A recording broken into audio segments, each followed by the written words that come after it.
Alright, let's do a bit more writing advice, keep it pretty chill, and let's talk about how to write a backstory. Now, as with every writing rule, these are not hard and fast, they can always be subverted, but this should help you if you're stuck or it's your first time. So, first and foremost, don't do this first. I know I said write a backstory before you write your story. I did not say do it before you planned your story. You should have at least a basic plan of what your story is going to be before you ever deal with backstories. Secondly, your backstory does not have to be extensive. It can be fairly minimalistic, but it should exist. Third, your backstory can change at first, but once you start publishing things or writing into the story, it becomes a lot more difficult to change it or to even change it at all. Now, obviously, there's some things like spies that can get away with changing it, so you have the fake backstory, but you gotta write that in first too. Remember, so you need to have an idea that that's gonna happen before you do it. And finally, try to keep anywhere where you're expositing on the backstory in the first act. So if you're doing a three-act structure, Act 1 is where you want to keep most of the explanation for it at. And then you can use it in later acts, but you don't want to have it coming out in Act 3 because that's going to feel a lot of Deus Ex Machina, you know, hand of the writer situation. So try to keep it in Act 1. Now, moving on to some basic principles. First to understand is that backstories are a supporting tool. They are not meant for direct intervention in the plot. So, what I mean by that is that your main plot beats and resolution should occur within the story. So, if you have a soldier fighting in a war, they should have all of their warfighting skill set established and made in the story primarily, and then just say, oh, you need to jury rig a grenade. Okay, he grew up on a farm, he knows how to duct tape things together on the fly, but that's a skill you could reasonably learn anywhere, and you just have a bit of extra narrative scaffolding there to make sure that it doesn't seem like you're just pulling it out of thin air.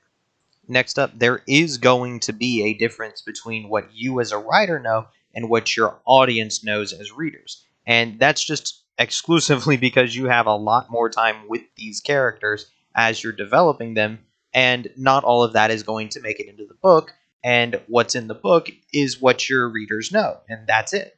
So there's just going to be a bit of a disconnect. Just keep that in mind so that if you start writing something that's reliant on a backstory, you make sure to put that into the actual story and not just have it be in your head.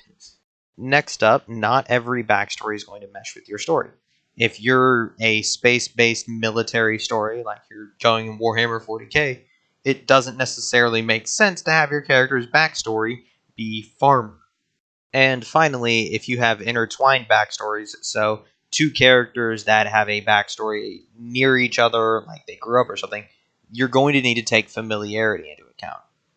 And that means that whenever you have two characters that grew up together, if you have some emotionally fraught scene in there together, they may react in unexpected ways that specifically responds to that character that no one else is going to know solely because they grew up together. So now let's move on to the different types of backstories. And understand this is just how I sort them. You can have a different sorting method, but it is usually good to have some kind of a sorting method to know roughly where everyone stands. So first I have what I call default, which is basically the most minimal backstory you can give a person, which is things like a shop clerk or a mailman, pretty much any job that would be considered unskilled. So think a lot of the blue collar ones, but not the ones that need certifications. Next up is going to be the noble, which is going to be the rich and powerful, or maybe a celebrity. Anyone with money, power, or influence is going to fall under this, and they're often going to see the world very differently than the rest of the characters in your story. Next up, you have the exceptional, which is going to be a extremely capable character. Maybe they're a genius hacker, or they're a John Wick type. What they're skilled in isn't necessarily relevant. What you need to understand with these guys is that you can easily turn them into a Swiss Army hero where it stops being a question of can they solve it and starts being a question of, well, why do you need anyone else? So just be careful with these guys to make sure you don't give them too many skills.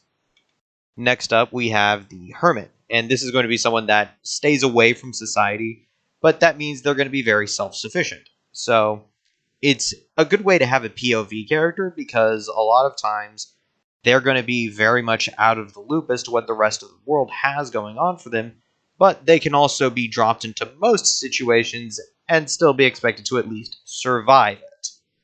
And finally, we have the idiot. And this is someone that's going to be terrible at just about everything. And in their backstory, they're often going to be taken care of in some manner, whether they're just not old enough to have to actually take care of themselves or they were hired on at their dad's company or something like that. This character has not had to actually handle the world for themselves, and so they're just not prepared to deal with it. And one of the ways to get around having this character just be extremely annoying is to have them have a skill set that just isn't used in most situations. So if you're in a zombie apocalypse situation, having a person that's extremely capable in dealing with large groups of people is something that isn't going to come up very often, but when it does, you'll be extremely glad to have them along. So, with all of that prefacing out of the way, let's get into actually writing the backstory. Now, obviously, the exact details of what you write is going to be informed by your previous decisions, but here are some basic rules you should follow for all of them. First off, remember this should be the lady's skirt method, otherwise known as long enough to cover the subject, short enough to keep it interesting.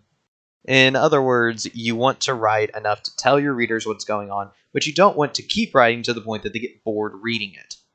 Next, you want to stay on target. When your reader is reading a backstory, they shouldn't be getting some 20,000 things that are completely irrelevant to the story. You want to stick to only the stuff relevant to the story. And sometimes that does mean you have to go further in the backstory because the stuff directly relevant to the story doesn't make sense on its own either, so you need to explain the explanation. But if you're 10 explanations deep, you've gone too far. So stay on target. Third, make sure you have strategic placement. One of the main factors in whether or not your backstory is well received is going to be where you put it. So for example, if you have a fight and your character needs to be able to shoot lightning, and you go in the middle of the fight and have a 2-chapter long backstory on why they can shoot lightning out of their hands, that's going to feel real bad to your reader because they just want to get into the fight, and you should have established this before the fight. And also, if you need 2 chapters of backstory to explain one thing, you are clearly failing the lady skirt method, okay? Next up, show, don't tell. I know that's driven in all the time, but I want to say it again here. If you have a character sitting around a campfire saying specific things to people, that's going to get very boring very quickly. A ton of dialogue isn't the best way to do it. If you need to spend that much time on a subject, do it as a flashback so that way your reader is in the moment in a flashback as opposed to sitting around a campfire listening to some dude tell about previous exploits. Next, remember that this isn't rocket science. Rocket science is an extremely precise science. One mistake will destroy the entire project. For example, there was a rocket I know of that had everything go correctly, except the gyroscope was installed upside down, so the rocket thought up was down and promptly drilled itself into the earth. But that isn't writing. You can get away with having some wiggle room or being a little vague, and in many cases, that's actually beneficial. Letting your reader have something to engage with is good for you. And finally, learn to tuck and roll. You are going to make a mistake somewhere. And sometimes you're going to write yourself into a bit of a corner, and it's going to seem like, all right, this is a little wild. Just write it wholeheartedly. There's a trope called lamp shading, where basically, if you are so afraid of your own mistake that you highlight it to your reader is now going to see it instead of potentially thinking, oh, that's a really cool idea. So if you write yourself into a corner, just tuck and roll and pretend that that was the plan the entire time. So, in conclusion, none of this matters. As I said in the beginning, every single rule I just gave you can be broken. But it is important to know what the rules are before you start breaking them. So by all means, get down with your bad self, do what you want to do, but make sure you're writing with your whole heart. The number one thing your readers are going to want to have is a story that you have loved writing. Fulfill that one criteria, and not a single rule I gave you matters. So, have a good night, and have fun with it.